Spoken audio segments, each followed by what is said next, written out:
Vamos ao nosso tema de hoje. Uma porta fechada não é o fim. Amém. Eu quero começar lendo Atos dos Apóstolos, capítulo 16. Eu vou utilizar aqui a tradução Nova Almeida atualizada. Estamos estudando a vida de Paulo, apóstolo, e ele com sua equipe, passando ali pela região Frígio-Gálata. Nós já vimos isso na semana passada. As experiências que lá ele teve, onde Paulo chegou a ser apedrejado. Depois ele passa novamente por lá pregando a palavra naqueles lugares.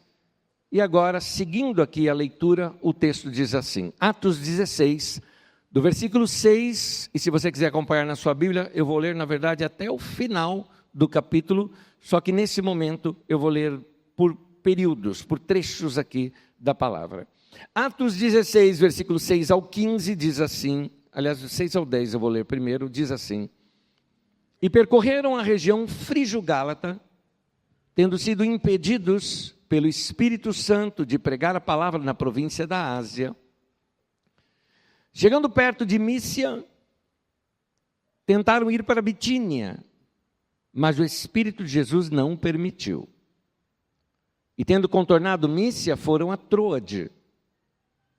À noite, Paulo teve uma visão, na qual um homem da Macedônia estava em pé e lhe rogava, dizendo: passe a Macedônia e ajude-nos. Assim que Paulo teve a visão, imediatamente procuramos partir para aquele destino, concluindo que Deus nos havia chamado para lhes anunciar o Evangelho. Amém. Até aí. Deixa eu fazer uma pergunta para você. Você já teve algum momento da sua vida em que todas as portas parecia que se fechava para você? Talvez você tenha orado, planejado, se preparado, mas o seu caminho foi bloqueado. E nesse momento é inevitável você fazer aquela pergunta: Deus, e aí? O que o Senhor está fazendo? E é interessante que é um momento assim que o grupo apostólico está passando. Paulo, Silas, Lucas e mais alguns, homens de Deus. E quando você lê esse texto, se você prestou atenção na leitura, você vai perceber que eles estavam teoricamente sem direção. Se você olhasse no mapa, você iria ver o seguinte, que eles atravessaram a região Frígio-Gálata, e aí então pensaram, bom, vamos pregar o Evangelho na Ásia. A Ásia seria a Ásia Menor, é uma região oeste ali da Turquia, não é Ásia como você conhece hoje, é a região ali onde tem Éfeso e tudo mais, e diz que o Espírito de Deus impediu. Depois eles pensam em ir para o outro lado, contornando a Mísia, pensaram em ir para Bitínia. Bitínia, Ponto, por exemplo, é a região onde tem Istambul, lá em cima. E o Espírito de Jesus o impediu. Então, o que eles fizeram? Continuaram caminhando, sem saber, na verdade, para onde que eles deveriam ir. Até que caminhando, chegaram, vamos dizer assim, no fim do mapa. Chegaram em Troade, ou seja, acabou a terra, agora é mar. Eu acredito que eles devem ter tido aquela sensação de meio perdido, de meio sem direção, de sem saber para onde estavam indo. Aí à noite Paulo tem uma visão. Na visão um homem, um macedônio, talvez estivesse com alguma roupa que identificasse que ele era um macedônio, disse ali para Paulo naquela visão: passa na Macedônia e nos ajuda. Onde ficava a Macedônia? Exatamente do outro lado do mar. O que eu quero te mostrar é que, embora parecia o tempo todo que eles estavam perdidos, não estavam, eles estavam no centro da vontade de Deus, que era ir para lá. Eles tinham que ir para aquele lugar. Mas o tempo todo, vamos para cá, não vai, vamos para lá, não vai. E é interessante saber como foi que Deus fez isso na vida deles. Como foi que eles perceberam essa direção de Deus? Meu querido, deixa eu primeiro trazer para nós e aqui eu explico um pouquinho mais o texto. Mais importante do que uma porta aberta é saber se Deus mandou entrar. É importante você saber isso, que nem todas as oportunidades que te aparecem são de Deus. Porta aberta não é sinônimo de vontade de Deus. Não é porque parece bom que é o tempo de Deus. O tempo de Deus vale muito mais do que a pressa de oportunidades que surgem. O que brilha nos olhos pode não ser o que Deus tem para nós agora. Deus pode até fechar uma porta boa para abrir uma melhor. É interessante isso, porque Deus muitas vezes fecha algumas portas para a gente, ou algumas oportunidades que aparecem para a gente, aí eu estou falando agora de portas abertas, e que não é a vontade de Deus para nós. Tem um acontecimento na minha vida, eu tinha 18 anos de idade, e eu me lembro de uma experiência na qual me apareceu uma excelente oportunidade de emprego. Eu trabalhava num banco e apareceu uma outra profissão para mim, para eu realizar, para eu entrar naquilo, e eu iria ganhar simplesmente 8 vezes o que eu ganhava antes, era muito a mais. Meu salário seria indexado em dólar, eu ia trabalhar 6 meses nos Estados Unidos, 6 meses aqui no Brasil, seria uma coisa totalmente diferenciada para a minha vida. Para isso tinha um concurso, 127 pessoas para uma vaga, e eu passei, ganhei a vaga. No dia de entregar os meus documentos, já tudo certo para eu começar, eu no caminho, falando com Deus, senti algo como se fosse assim, quase como uma conversa minha com Deus, como se Deus me falasse assim, eu te dei porque você pediu. Em outras palavras, não é o que eu tenho para você. Eu entendi aquilo. Só que eu já estava no lugar para entregar os documentos. E a pessoa, bem-vindo, felizardo, tal, seus documentos. Eu falei, pois é, eu não vou ficar com a vaga. Falei, você é louco? Eu falei, mais ou menos isso. Assim, era uma porta aberta, mas que eu tinha certeza que não era para eu entrar por ela. Confesso para vocês que eu gostaria de viajar no tempo, ir lá e dar um abraço naquele menino de 18 anos de idade, dar um abraço nele e falar, olha, eu sou você no futuro e vou dizer uma coisinha, estou feliz e realizado porque você não tomou essa decisão, que você não entrou nesse emprego. Porque foi pouco tempo depois que eu tive oportunidades na área ministerial, me tornei pastor aos 19 anos de idade e minha vida mudou completamente. Não seria assim se eu tivesse simplesmente entrado por uma porta para dizer que grande oportunidade, só deve ser de Deus. E não era. Voltando no texto, note que ali nós temos Paulo, Silas, tremendos homens de Deus, Lucas, que escreveu o Evangelho de Lucas, inclusive o que escreve o livro de Atos. Gente de Deus. E não sabiam a direção. É interessante isso, porque muitas pessoas têm uma ideia errada de quem anda com Deus, achando que quem anda com Deus é uma pessoa que tem anjo como secretário o dia inteiro e que o tempo todo sabe para onde que vai. Toma cuidado um pouquinho com essas pessoas que têm muita revelação, sabe? Que para tudo a pessoa tem, Deus me revelou, devo comer feijão e arroz, arroz por cima ou por baixo, vou orar. Meu irmão, para. Então, cuidado com essa fantasia toda, porque eu acredito que Deus fala, mas muitas vezes vai ter dúvida, você vai estar inseguro, que eu acredito que esses homens estavam assim. Vamos lá para a Ásia, seria a Ásia Menor, e diz assim, o Espírito de Deus o impediu. Como será que o Espírito Santo impediu?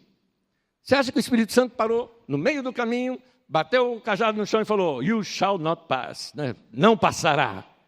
Quem assistiu O Senhor dos Anéis sabe o que eu estou falando. Não foi isso. Uma professora minha no seminário ensinou uma coisa. A voz do Espírito Santo não é uma voz que você ouve, é uma voz que você sabe. É uma convicção interior. O Espírito Santo nos convence. Nós compreendemos perfeitamente quando Ele fala conosco. A gente não tem dúvida quando Ele fala conosco. A questão é, Ele não falou. Quando diz ali que Ele o impediu, seria o mesmo que tirou a paz. Vamos para lá, vamos pregar o Evangelho. Não. E um detalhezinho, o não era não agora.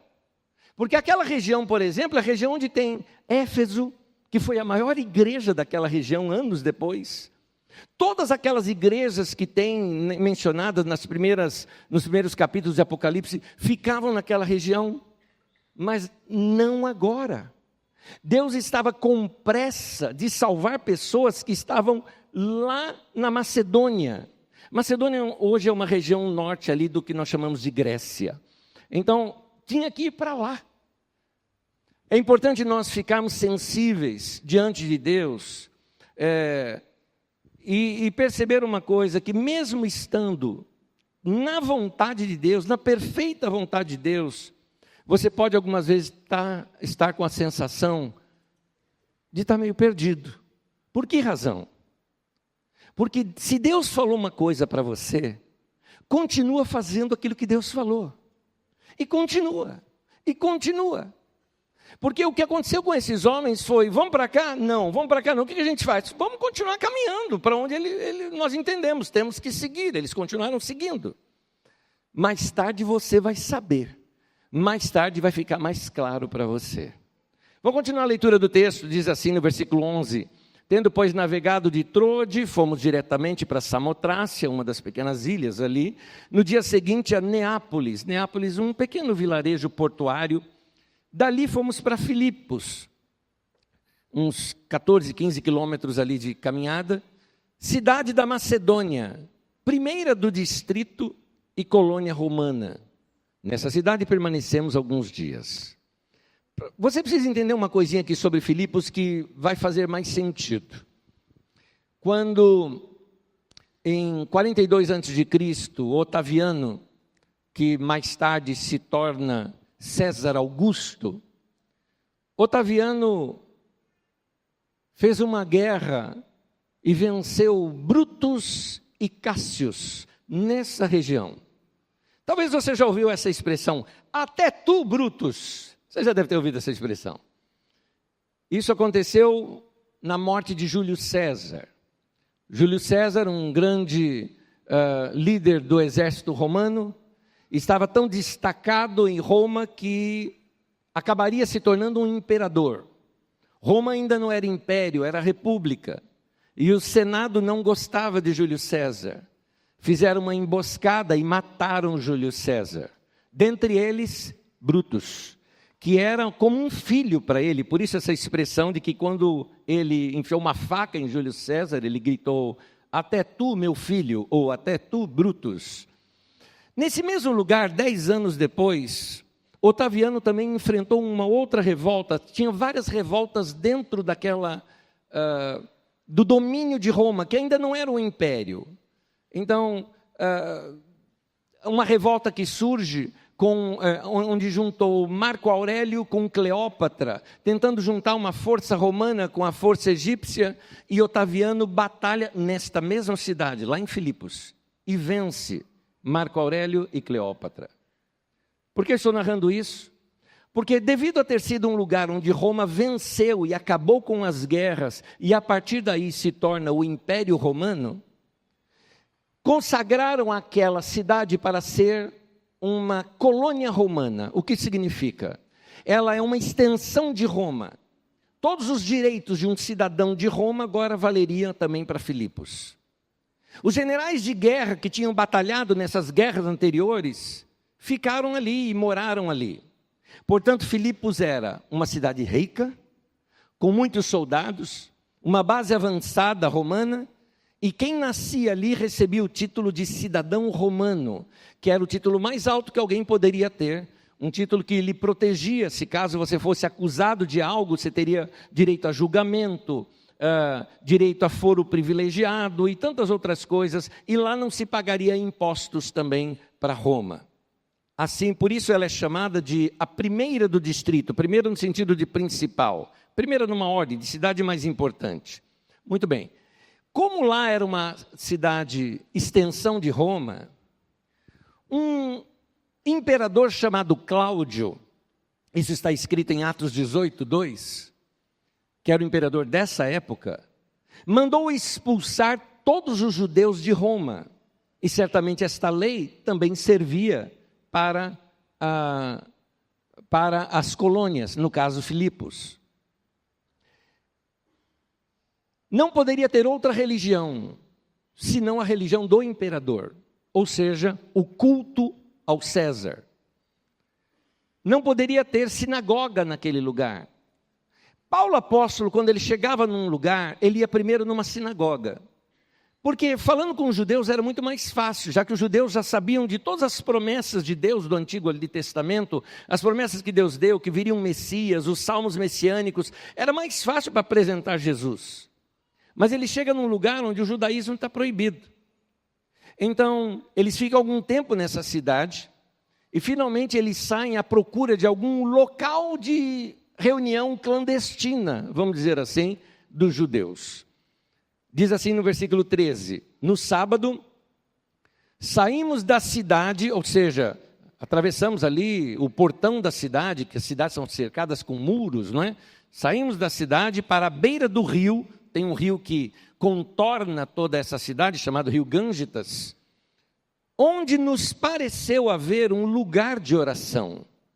E assentando-nos, falamos às mulheres que haviam se reunido ali. Então Paulo ouviu dizer, olha, tem um pessoal que se reúne lá na beira do rio. Havia esse costume dos judeus que quando eles estavam num lugar onde não havia sinagoga, eles procuravam um rio e se reuniam à beira do rio. Como diz, por exemplo, quando o povo foi levado para o cativeiro babilônico, eles se reuniam na beira do rio. Por exemplo, Salmo 137:1 fala isso, que nas margens do rio da Babilônia, e vai contando ali a história. Ou como o profeta Ezequiel também, que tem uma visão de Deus à beira de um dos rios lá na Babilônia. Então aqui, Paulo pensou, se tem alguém que pratica o judaísmo, eles estão nesse lugar, num sábado, pela manhã. E foram para lá. Chegando lá, encontram só as mulheres. Mulheres tementes a Deus. Talvez não fossem judias, mas se simpatizavam com o judaísmo e simpatizavam de ter um único Deus e frequentavam ali aquelas reuniões. Certamente deveria ser alguma tenda ou algo parecido, lugar para as pessoas sentarem, porque eles ensinam ali também sentados. E aí começa o texto no versículo 14 dizendo assim: certa mulher, chamada Lídia, da cidade de Tiatira, vendedora de púrpura, temente a Deus, nos escutava. O Senhor lhe abriu o coração, para que estivesse atenta ao que Paulo dizia. Depois de ser batizada, ela e toda a sua casa nos fez esse pedido: se julgam que sou fiel ao Senhor, venham ficar na minha casa. E nos constrangeu, nos convenceu a isso. Essa mulher levava esse nome Lídia, que poderia ser talvez até um apelido, porque ela era da cidade de Tiatira, e Tiatira ficava num distrito chamado Lídia. Ela era uma empresária do ramo de púrpura. Púrpura era uma cor muito cara, tanto que ela é identificada como uma cor de realeza, é aquele parecido com roxo. Para obter essa cor, você conseguia com muito sacrifício, porque isso era encontrado um molusco, que era pego junto ali ao mar.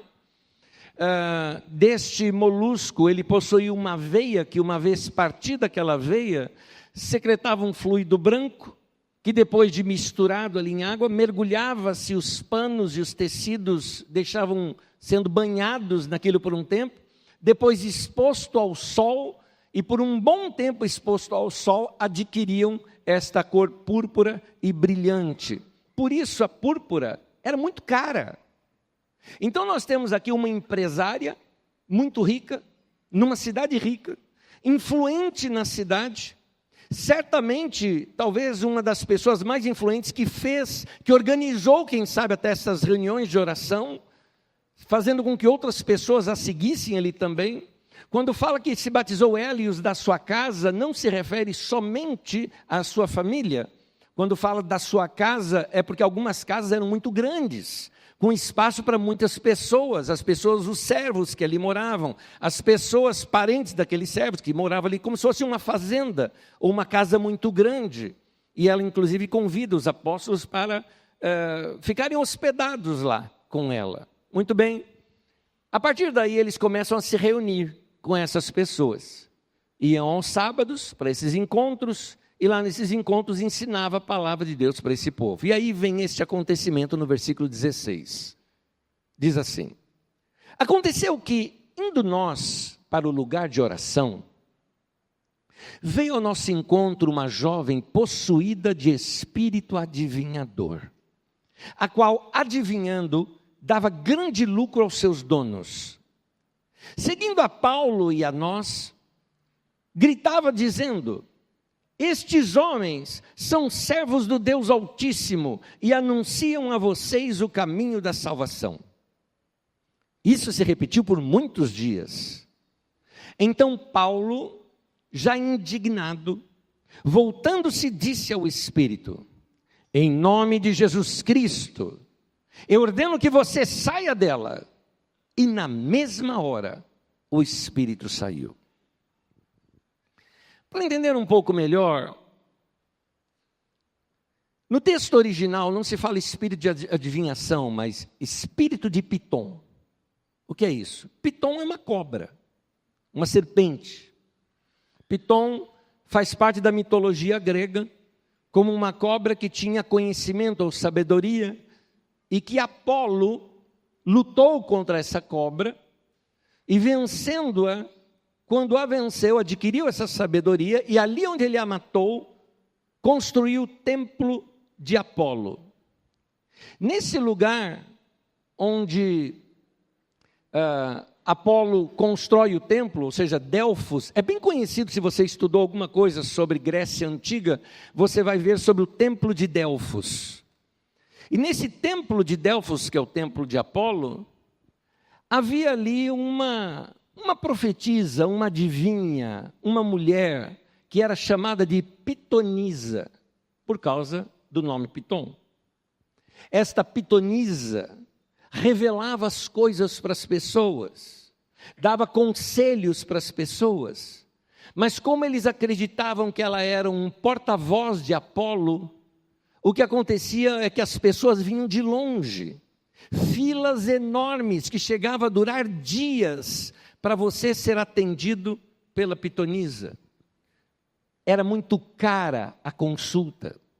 Normalmente eram reis, pessoas importantes, pessoas com muito dinheiro, que iam ali buscar as revelações da Pitonisa para a direção da sua vida, além de levar também oferendas para aquele lugar, ou seja, uma religião que dava muito lucro, muito dinheiro.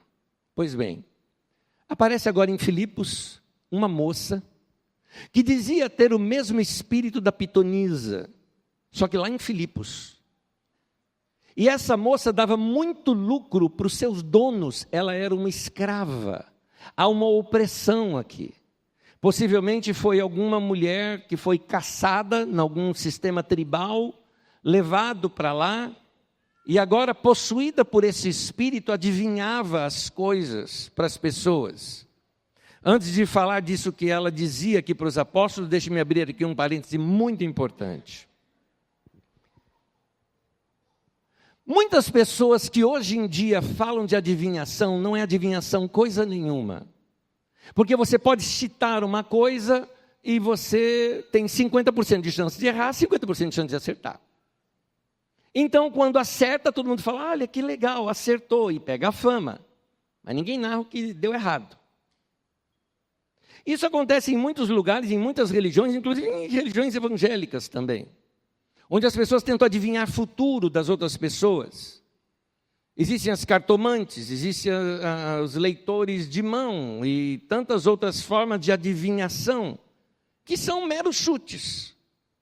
Muitas pessoas, e você mesmo que já é um adulto, sabe muito bem, que dá para você ler um pouco uma pessoa quando ela chega falando com você. Se a pessoa chega falando muito, você já sabe, ela é ansiosa. Pelo traje da pessoa, você tem uma ideia de como ela se veste e um pouco da personalidade.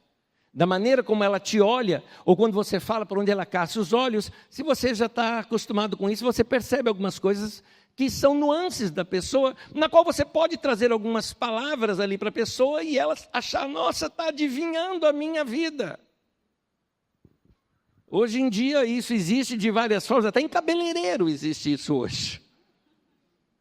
Então, essa adivinhação não tem nada a ver com Deus. E, aliás, nada a ver nem com o diabo aqui. O da Bíblia aqui tem, mas esse que eu estou citando não tem. É pura relação humana, a expertise humana em lidar com pessoas. E lá vai você acreditar nisso. Meu querido, você acredita mesmo que alguém pegando uma carta de baralho e jogando na mesa consegue ler a tua vida no baralho? Meu querido, você é muito mais inteligente do que isso. Daqui a pouco vão jogar com dominó para você também. Ó. É um 6-3 aqui, isso é ruim, hein? Isso é ruim. 6-0. Você torce para o Santos. A última vez que eu olhei estava 6-0 para o outro time, é isso que eu estou falando, a quem não sabe. Então, tem pessoas, até na igreja evangélica, às vezes, algumas pessoas, em nome de profecia, falam algumas coisas que são, por exemplo, você já ouviu assim, Deus tem uma grande obra na tua vida. Amém, querido, tem na vida de todo mundo. Eis que eu te digo, meu servo, vejo muito dinheiro passando pela sua mão. O cara falou, eu vou ficar rico. Não, ele virou caixa de banco. Foi trabalhar como caixa. Então, toma cuidado em direcionar a sua vida dessa maneira. Você acredita mesmo em horóscopo? Século 21. Você acha que o movimento dos planetas vai influenciar a tua vida pessoal? Estuda um mês só, não precisa nem ser formado em astronomia, que você já vai demolir isso da sua mente rapidinho. Por falar nisso, um astrônomo chamado Carl Sagan, certa vez fez o seguinte, reuniu, se não me engano, 12 ou 15 pessoas e fez o mapa astral daquelas pessoas. Quando ele deu o mapa astral para cada uma daquelas pessoas lerem, ficaram emocionados, tinha gente que chorava. Isso aqui, isso sou eu, e tal. E depois de ele ver tudo aquilo, ele revelou. Ele tinha dado o mesmo para todos. E um detalhe, aquele era de um presidente dos Estados Unidos, não era para nenhum deles feito.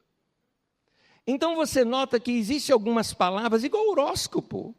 Você vai sair de casa e, vou ler o meu horóscopo. Você acha? Quem aqui já trabalhou em jornal, por exemplo, sabe muito bem do que eu estou falando, porque eu estou falando por conhecimento de gente que fazia horóscopo em jornal. Ele falava o seguinte, bom, qual que eu vou botar hoje? Ele procurava um antigo lá e copiava e colava. E as pessoas, olha, é a direção, isso dá certo para a minha vida. Toma cuidado. Agora, deixa-me entrar para o texto bíblico. No texto bíblico fala de uma pessoa que era possuída por espírito maligno. E aqui vou eu de novo abrir um pouquinho de parênteses para te falar uma coisa. Irmão querido, quando a Bíblia fala de diabo ou de demônios, ela os coloca no lugar deles. Muitas vezes hoje em dia nós estamos colocando o diabo e seus demônios num lugar que a Bíblia não os coloca. Tem crente que criou um diabão. Ele fala que o diabo fez isso, fez aquilo outro, que até o próprio diabo olha e fala, gostei, estou bem nesse daí. Deixa eu te falar uma coisa, há um atributo, alguns atributos de Deus, que Ele não compartilha com ninguém, são dele. Alguns atributos de Deus Ele reparte conosco, o amor, a misericórdia, a compaixão, a mansidão, são atributos do nosso Deus que Ele reparte conosco. Mas existem alguns que não. Por exemplo, Deus Ele é onipresente. Ou seja, Deus pode estar em todo lugar ao mesmo tempo. Só Deus é assim. Deus é onisciente. Deus tem conhecimento de tudo, a todo tempo, em todo momento. Ele sabe tudo. Deus é onipotente, Ele tem poder sobre tudo e sobre todos. Esses atributos de Deus, onipotente, onisciente e onipresente, Ele não reparte com ninguém. Portanto, o diabo não é onipresente, meu irmão. Para com esse negócio de ficar falando do diabo o tempo todo. Uma vez uma pessoa estava aqui conversando aqui comigo na frente, e falando assim comigo, dizia, olha, eu fui fazer tal coisa e o diabo me impediu. E daqui a pouco, e o diabo, tal. Aí eu fui para o ponto de ônibus e o diabo me fez perder o ônibus aquele dia. Aí tal, perdi o emprego porque o diabo me tirou do emprego. Tudo era o diabo. Eu parei o irmão, falei, irmão, espera um pouquinho. Existe, naquele tempo era 7 bilhões, já estamos em 8. Vamos colocar hoje, 8 bilhões de pessoas no mundo. E o diabo não é onipresente. Ele não pode estar em todo lugar ao mesmo tempo. E se ele ficou o tempo todo só atazanando você, preocupado em fazer você perder o ônibus, você é o cara. Porque de 8 bilhões ele focou em você. Meu irmão, acorda. Para de dar para o diabo um poder que ele não tem. Quer o meu conselho? Olhe para a cruz de Cristo. Lá na cruz foram derrotados principados, potestades de todo o poder do maligno. Não há poder na terra maior do que o poder do nosso Deus. Você tem Jesus, meu irmão. Aquele que é nascido de Deus, o maligno não lhe toca, diz a palavra de Deus.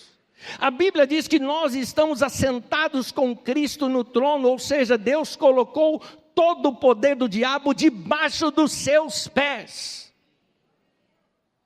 Eu sei que existe demônio. E a única forma dele pegar a gente em alguma coisa é enganando. Por isso que ele é o enganador. Ele tem que tapear você. E é aqui que voltamos para o texto. Eles estavam tentando enganar Paulo. Você vai notar no texto uma coisa interessante. Paulo não repreendeu o demônio logo de cara. Levou dias, você vê isso no texto, para ele repreender aquele demônio. E diz que ele se perturbou. Por que razão? Porque estava falando a verdade. Os demônios falavam assim, esses aí são homens do Deus Altíssimo. Era verdade. Eles estão indicando o caminho da salvação. É verdade. Essa era a confusão. Como é que eu vou expulsar o demônio, mas ele está falando a verdade? É Deus que está ali e fala, né? É Deus que está fazendo isso? Não. Paulo levou um tempo para discernir. E o discernimento é o seguinte. Se Paulo aceitasse aquilo, o que aconteceria era que todo mundo na cidade veria o seguinte, então o mesmo espírito da pitonisa é o mesmo deles. É uma religião só. O cristianismo não teria força nenhuma naquele lugar. Se algum milagre fosse realizado ali por Paulo ou pelos discípulos, o que aconteceria? Iriam falar, são pelas forças daquele mesmo espírito lá da pitonisa. Então ia estar comunado ali. E o cristianismo perderia sua força naquele lugar, porque seria mais do mesmo. Quando Paulo discerniu isso, ele percebeu. Aquilo é um anzol por detrás daquela isca. Isso é uma coisa para nós prestarmos atenção. Meu querido, preste atenção para reconhecer quando existe um anzol por detrás da sua isca. É preciso discernimento para enxergar o anzol por detrás da isca. Cuidado com pessoas que falam bem de você, mas estão com segundas intenções. Palavras bajuladoras, mas a intenção é distrair você para você não perceber algo pior que tem ali por detrás. Lembra-se, uma isca só é uma isca que seja atraente. A isca, para ela ser isca, ela tem que ser atraente. Ela tem que ser apetitosa. Por detrás é o gancho. Por detrás está o anzol. Então, segundas intenções nem sempre são perceptíveis. Levou dias para Paulo perceber o que ele deveria fazer, percebendo que aquilo era um espírito demoníaco. Algumas vezes elas são malignas, cheias de sagacidade. Outras vezes são humanas mesmo, de gente ruim. E a gente tem que ficar atento. Como? Discernimento. Como eu tenho discernimento? Andando com Deus, andando em paz, andando com o Senhor.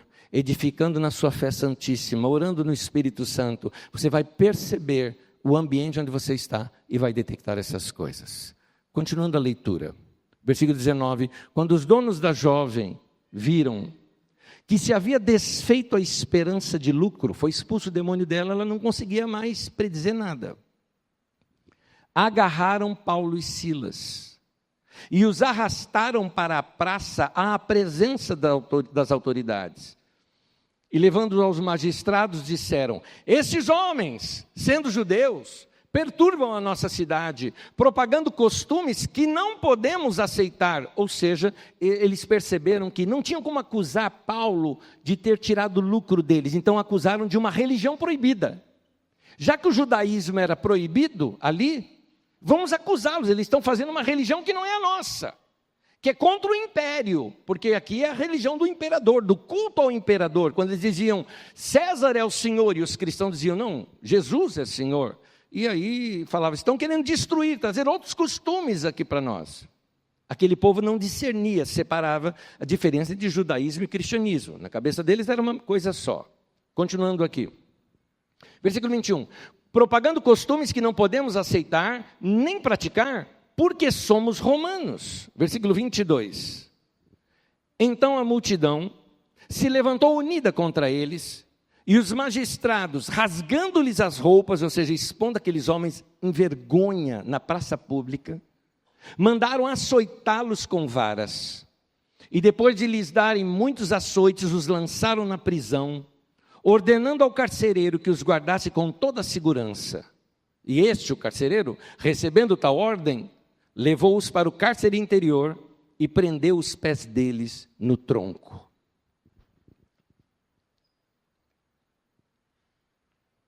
Mais uma frase. Algumas vezes antes de melhorar, a coisa piora. Já estava ficando ruim algumas coisas, piorou. Além de apanhar, foram jogados no cárcere. Antes da terra prometida, querido, Israel passou por um deserto. Antes de ser rei, Davi foi muito perseguido por Saul. Paulo, para ganhar a cidade de Filipos e atingir talvez o homem mais duro daquela cidade, que era um carcereiro, precisou ser preso. Você está passando por um tempo ruim? Pode ser o seu antes. O que vem depois ainda está nos planos de Deus para você. Então os acusaram de uma prática que não era permitida ali, e por causa disso foram presos. Paulo está preso, seus pés amarrados num tronco, de modo aberto aqui, presos no chão, acorrentados, portas de prisão fechada. O lugar certamente era um lugar meio abaixo da terra, assim eram as prisões naquele tempo. Escuro, muito escuro. Lugar com certeza com mofo, com cheiro ruim. Paulo e Silas, imagina como eles estavam nesse momento. Machucados, levaram varadas nas costas, roupa rasgada, um lugar fedorento, preso. Eu acho que eu e você, numa hora dessa, ficaríamos assim, Deus, e aí? O que o senhor vai fazer comigo? Por quê? O que eu fiz para estar aqui? Talvez a gente reclamaria. Vamos ver o que é que Paulo e Silas fizeram. Continuando o texto, versículo 25. Por volta da meia-noite, Paulo e Silas oravam e cantavam louvores a Deus. E os demais companheiros de prisão escutavam. Imagina, você está lá, imagina que você fosse um dos presos, ver esses dois chegando, sangrando e tudo mais, daqui a pouco esses dois começam lá, coroamos a ti, ó Rei Jesus. Você ia falar, esses caras são malucos, são malucos. Só que eles viram que ele estava adorando um Deus que eles não conheciam, estou falando dos outros presos.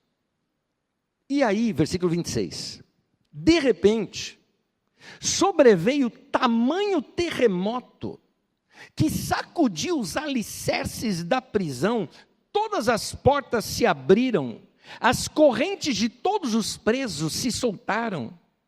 O carcereiro despertou do sono, e vendo as portas abertas da prisão, puxando a espada, ia suicidar-se. pois pensou que os presos tinham fugido, mas Paulo gritou bem alto: não faça nenhum mal a si mesmo. Estamos todos aqui.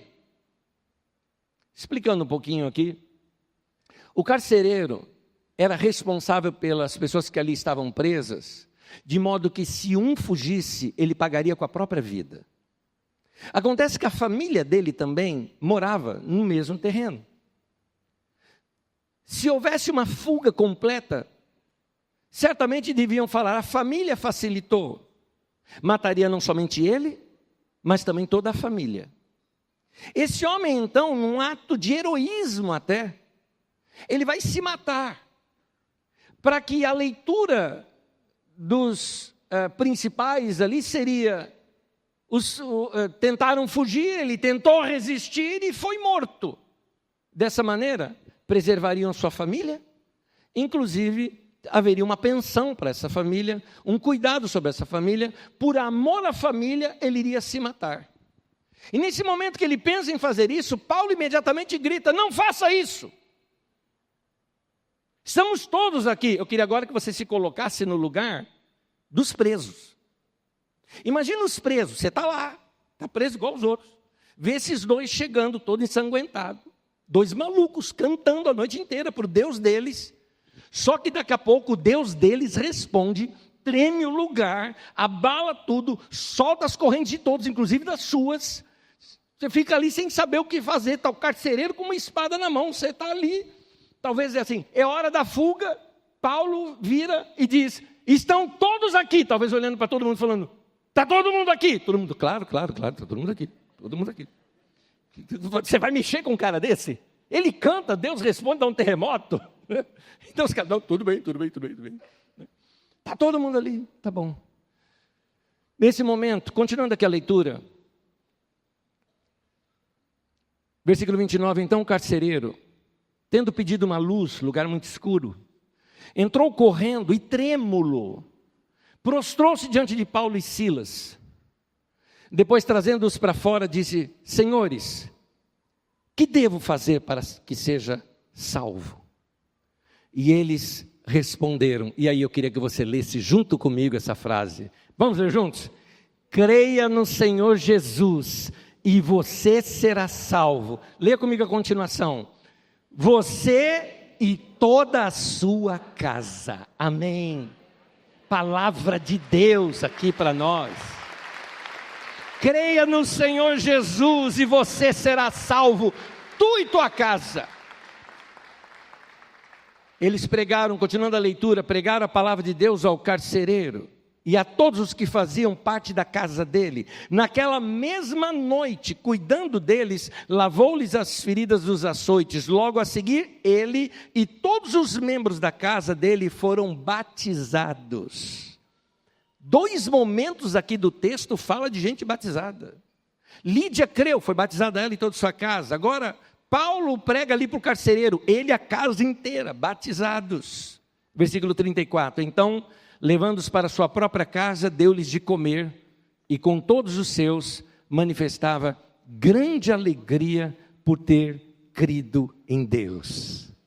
Após o batismo, foram para a casa do carcereiro, e reuniram ali, tiveram uma refeição juntos, o que nos lembra a comunhão da igreja, a ceia, esse momento, e ali eles não só saciam a fome natural, mas a fome espiritual daquelas pessoas que estavam ali alegres de ver o Deus dos céus, Criador dos céus e da terra, enviou esses homens para trazer a palavra da salvação aqui para nós.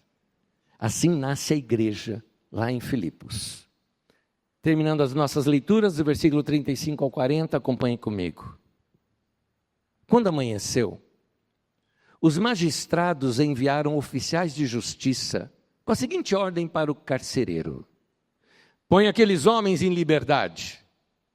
Então o carcereiro, que deveria ter ficado feliz, olha, mandaram aqui a carta dizendo para vocês ficarem livres, né? Comunicou isso a Paulo dizendo: os magistrados ordenaram que vocês fossem postos em liberdade. Portanto, vocês podem sair, vão em paz. Paulo, porém, lhe disse: Nananina, não. Sem ter havido processo formal contra nós, nos açoitaram publicamente, nos jogaram na cadeia, sendo nós cidadãos romanos. Querem agora nos mandar embora, sem maior alarde, ou seja, na surdina. Nada disso. Pelo contrário, que eles venham e pessoalmente nos ponham em liberdade. Os oficiais de justiça comunicaram isso aos magistrados. Quando estes souberam que Paulo e Silas eram cidadãos romanos, ficaram com medo. Porque um julgamento errado contra o cidadão romano, eles perderiam o cargo deles, imediatamente. Paulo os denunciaria. Continuando aqui. Versículo 39, então foram até eles e lhes pediram desculpas. Relaxando-lhes a prisão, pediram que se retirassem da cidade. Tendo saído da prisão, Paulo e Silas dirigiram-se para a casa de Lídia e, vendo os irmãos, os animaram e depois partiram. Só explicando esse final. Por que esses magistrados mandaram soltar, a gente não sabe. Mas aqui eu tenho 3 coisas que poderia ser. Primeiro, podia ser um senso de justiça deles, dizendo o seguinte: a gente só queria dar um sustinho neles, né? Esses 2 religiosos que chegaram aí pregando uma outra religião, né? Então, uma sovada neles e uma noite na cadeia pode libertar. Só queria amedrontar. Poderia ter sido isso. Poderia ter sido também por superstição. Ou seja, todo mundo ficou sabendo do terremoto, abalou até a casa deles lá. E certamente ficaram sabendo lá da cadeia. E a história da cadeia chegou até eles. Quando ficaram sabendo, aqueles homens que nós prendemos, oraram ao Deus deles, e o Deus deles mandou esse terremoto aqui, tira esses caras logo daqui, não vamos mexer com essa gente. Então, por superstição. Mas eu acho, na verdade, que foi por um terceiro motivo. Lídia era uma mulher muito influente na cidade. Certamente ela tinha bons contatos na cidade, contatos influentes. E talvez ela que interviu, intercedeu nesse momento, junto às autoridades, para que libertassem Paulo. Poderia ser isso. Mas por que Paulo não aceita a deliberação? O motivo é o seguinte: eles saíram das ruas culpados e humilhados publicamente. Passaram vergonha pública. Quando ele requer o seu direito de cidadão romano, ele fez com que aqueles magistrados apareçam em público, liberando Paulo e Silas, dando a entender que, na verdade, foi um erro deles, de julgamento dos magistrados, e que os apóstolos eram inculpáveis. Paulo estava protegendo a igreja estava nascendo ali, e ele estava falando: nós não somos gente do mal, foi errado o que fizeram conosco, e assim isso seria provado para toda a cidade. Eles chegaram, não só se desculparam, mas não mandaram, pediram que Paulo e Silas saíssem da cidade. Eles não saíram imediatamente, eles estão livres. Então eles foram até a casa de Lídia, se reuniram com a igreja, confortaram os irmãos, encorajaram os irmãos. Interessante, eles que se machucaram, mas estão encorajando os outros. E aí então eles partiram. Essa igreja de Filipos que surge é para quem Paulo dirige a carta que você vai encontrar na sua Bíblia, chamada Filipenses. É para esse povo que ele escreve mais adiante essa carta. E eu quero terminar aqui fazendo uma revisão do texto com 6 lições muito rápidas. Presta atenção, são todas de uma vez aqui na tela. Primeira coisa: continue fazendo o que Deus te mandou até que Ele mostre algo novo.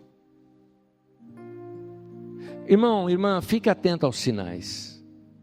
Deus fala. Algumas vezes Ele fala: não é por aqui, não é por ali. Continua. Se Deus te falou uma coisa, vai até o fim com isso que Deus te falou. Não para antes do tempo. Segundo, valorize os pequenos começos. Uma igreja como essa lá de Filipos, que foi tão impactante, que tem até carta na Bíblia dirigida a esta igreja, começou com um grupo de mulheres que se reuniu para orar. Talvez ninguém daria nada para aquela reunião de oração feita do lado de fora dos portões da cidade, na beira de um rio, mas foi aí que surgiu uma das igrejas mais fortes daquele tempo. Terceiro, aprenda a discernir intenções por detrás das palavras. Cuidado com palavras de bajulação. Já disse, pode ser uma isca com um anzol por detrás dela. Fique atento.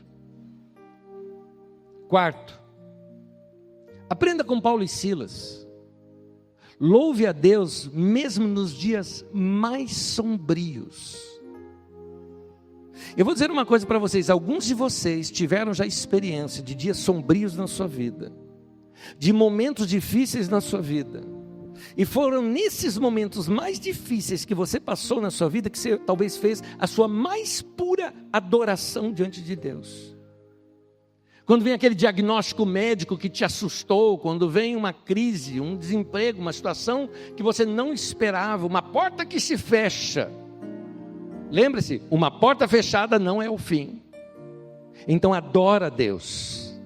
Como a letra de um cântico que nós cantamos aqui na nossa comunidade, que diz: eu não adoro pelo que Ele faz, eu adoro pelo que Ele é. Haja o que houver, Ele sempre será Deus.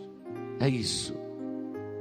Irmão, quinto, creia que Deus pode salvar as pessoas mais improváveis.